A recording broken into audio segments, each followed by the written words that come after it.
ప్రపంచమే ముక్కున వేలేసుకునే ఘటన ఉత్తరప్రదేశ్లో జరిగింది. ఆ షాకింగ్ స్టోరీ వింటే ఖచ్చితంగా షాక్ అవుతారు. అదేంటో తెలియాలి అంటే ముజాఫర్ నగర్ దగ్గరలోని ముద్బార్ గ్రామానికి వెళ్ళాలి.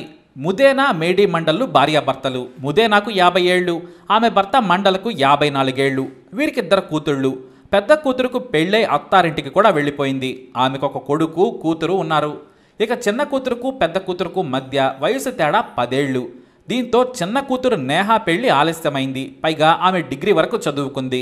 ఇక వీరి తల్లి ముదేనా తన మనవడు మనవరాళ్లతో ఆడుకుంటూ మురిసిపోయేది. గ్రామంలో 8 ఎకరాల్లో వ్యవసాయం చేసుకుంటూ కుటుంబం బాగా గడుపుతోంది. అయితే డిగ్రీ పూర్తయిన తర్వాత 22 ఏళ్లకు తమ పక్క గ్రామంలో ఉండే యోగేందర్ అనే యువకుడితో నేహా పెళ్లి నిశ్చయమైంది. కానీ పెళ్లి చూపుల్లోనే యోగేందర్ను అత్త ముదేనా ఇష్టపడింది. 25 ఏళ్ల యువకుడైన యోగేందర్ తన అత్త చూపులను అర్థం చేసుకున్నాడు.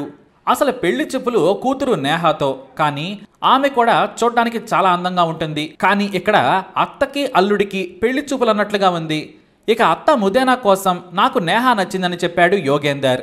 ఇటు నేహా కూడా యోగేందర్ను ఇష్టపడింది. చూడ్డానికి స్టైలిష్గా ఉంటాడు. అతనికి గ్రామంలో 20 ఎకరాల భూమి ఉంది. మినీ సైజు జమీందార్ల పెళ్లి చూపులకు వచ్చాడు. 2 వైపులా పెద్దలు పెళ్లి నిశ్చయం చేశారు.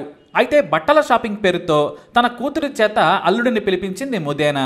అమాయకంగా నేహా కూడా తన తల్లి తన కోసం ఖర్చు పెడుతుందని మురిసిపోయింది. ఇక నేహా ఇంటికి అనగానే యోగేందర్ పరిగెత్తుకుని వెళ్ళాడు. అక్కడ మళ్లీ ముదేనా యోగేందర్లు కసిగా చూసుకున్నారు.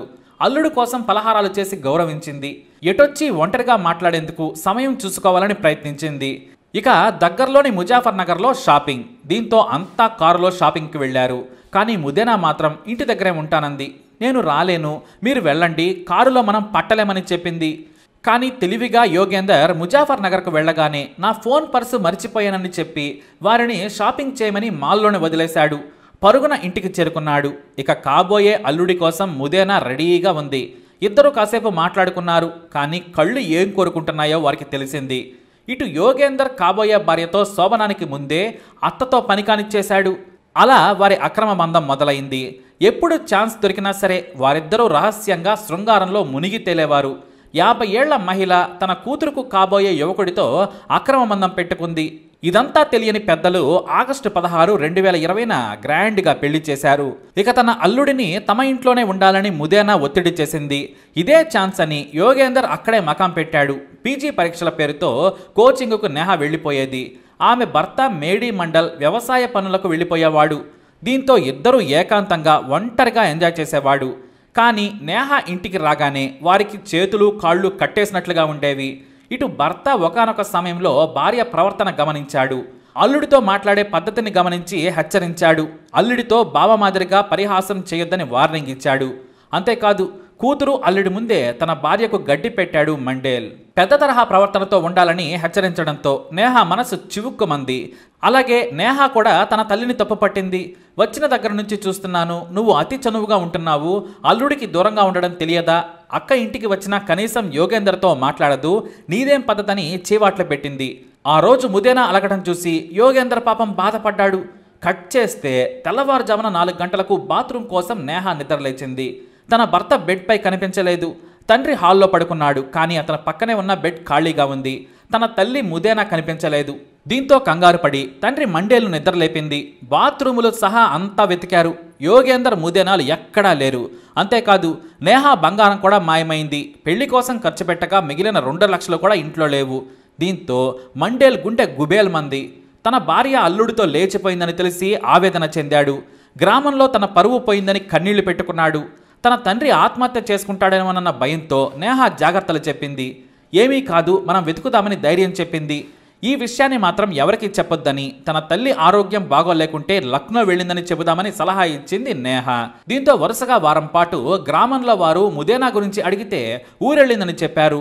మరోవైపు నేహా మాత్రం తాను పీజీ పరీక్షలు రాశాక అత్తారింటికి వెళ్తానని స్నేహితులకు చెప్పేది. ఇక తండ్రి కూతురు రహస్యంగా తమ బంధువులతో పాటు ముజాఫర్ నగర్లోని లాడ్జ్లు హోటళ్లు అన్నీ వెతికారు. తన భర్త ఫోన్ నంబర్కు ఫోన్ చేస్తే స్విచ్ ఆఫ్ అని వస్తోంది. తల్లేమో ఫోన్ తీసుకెళ్లలేదు. ఇక నేహకు జీవితం మీద విరక్తి పుట్టింది. తన తల్లే అల్లుడితో లేచిపోతే నేనెందుకు బ్రతకాలనుకుంది. కానీ తండ్రి ధైర్యం చెప్పాడు. ఇలాంటి కష్టాలు వస్తాయి, వాటిని మనం తట్టుకోవాలని నువ్వే చెప్పావు, ఎందుకు బాధపడుతున్నావు? ఎవరి చావు వాళ్ళు చస్తారు. కొద్ది రోజులు చూద్దాం, ఆస్తులు అమ్ముకొని వేరే రాష్ట్రానికైనా వెళ్ళిపోదాం, అక్కడ కొత్త జీవితం మొదలు పెడదాం, మనకు కావలసినంత ఆస్తి ఉందని మొండేల్ కూతురిని సముదాయించాడు. అయితే యోగేందర్ తన ఇంటికి కూడా వెళ్ళడం లేదు కదా. అప్పుడు తండ్రి యోగేందర్ను వెతుక్కుంటూ వచ్చాడు. తన కొడుకును మీరెందుకు బందీగా చేశారని యోగేందర్ తండ్రి వచ్చి గ్రామంలో రచ్చ చేశాడు. అంతేకాదు, తన కొడుకు యోగేందర్ను తనకు దూరం చేస్తున్నారని తన పలుకుబడి ఉపయోగించి పోలీసులకు కూడా ఫిర్యాదు చేశాడు.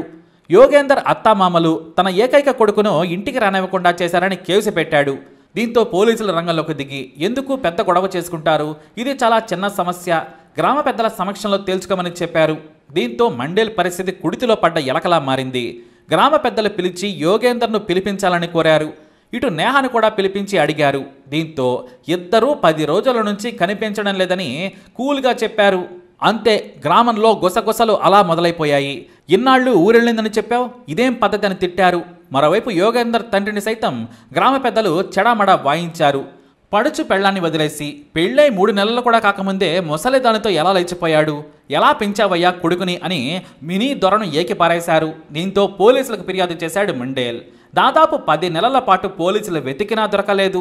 ప్రతిసారి సిమ్ను మార్చేవాడు, అది కూడా ఒక కంపెనీ నుంచి మరో కంపెనీకి ఫోన్ను మారుస్తూ ఉండేవాడు. ఆధార్ డేటా ద్వారా పరిశీలించగా పోలీసులకు అతని కొత్త నంబర్లు దొరికేవి. కానీ సిమ్ ఒక చోట తీసుకొని మరో చోట మకాం పెడుతూ పోలీసులతో అత్త అల్లుడు పిల్లి ఎలుక ఆటాడుకున్నారు. చివరకు ఒకానొక రాత్రి బోరాఖానా గ్రామంలో ఏకంగా సంసారాన్ని డెవలప్ చేసే పనిలో పడ్డారు అత్త అల్లుడు. తనకు మళ్లీ పిల్లలు పుట్టే ఛాన్స్ ఉందేమోనని డాక్టర్లను సంప్రదించడం మొదలుపెట్టింది ముదేనా. అలా ఒకరోజు టౌన్లో డాక్టర్ను కలిసి వస్తుండగా ఇంటెలిజెన్స్ పోలీసులు పసిగట్టి వారిని అనుసరించారు. దీంతో దాదాపు 10 నెలల తర్వాత పోలీసులు ఈ కొత్త జంటను గ్రామానికి తీసుకొచ్చారు.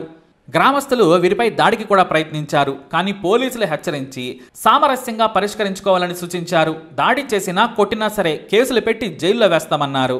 దాదాపు రోజంతా కూడా ఈ మొసలి అత్త ఎంగు అల్లుడి పంచాయతీ కారణంగా గ్రామం అట్టుడికిపోయింది. చివరకు తనకు పెళ్ళాం వద్దని మండేల్ పెద్ద మనుషుల ముందు చెప్పేశాడు. ఇలాంటి నీచురాలతో నేను బ్రతకలేను, నాకు వద్దు, మీరు ఏ తీర్పు ఇచ్చినా సరే నేను శిరసావహిస్తానని గ్రామ పెద్దలకు చెప్పేశాడు. నేను 30 ఏళ్లుగా ఎంతో మందికి న్యాయం చెప్పాను, కానీ నా భార్య కారణంగా పరువు పోయింది, మీ ఇష్టమని వదిలేశాడు. ఇక మరోవైపు నేహ సైతం తనకు తల్లితో పాటే భర్త కూడా వద్దు, నాకు నా నాన్న చాలు, మీరు ఏం చేసినా సరే వింటానని ఏడుస్తూ చెప్పి ఇంటికి వెళ్ళిపోయింది పాపం. ఇక యోగేందర్ తండ్రి మాత్రం తన కొడుకును తనకివ్వాలని పేచి పెట్టడంతో గ్రామస్తులు అతనికి దేహశుద్ధి చేశారు.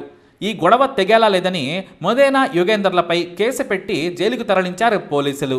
అయినా సరే నాకు నువ్వు నీకు నేను అన్నట్టుగా కోర్టులోనే పాటలు పాడుకుని ఎంజాయ్ చేశారు. ఇక ఆ ముసలి అత్తను వదిలేయరా అని కొడుకుని బ్రతిమలాడినా వినలేదు.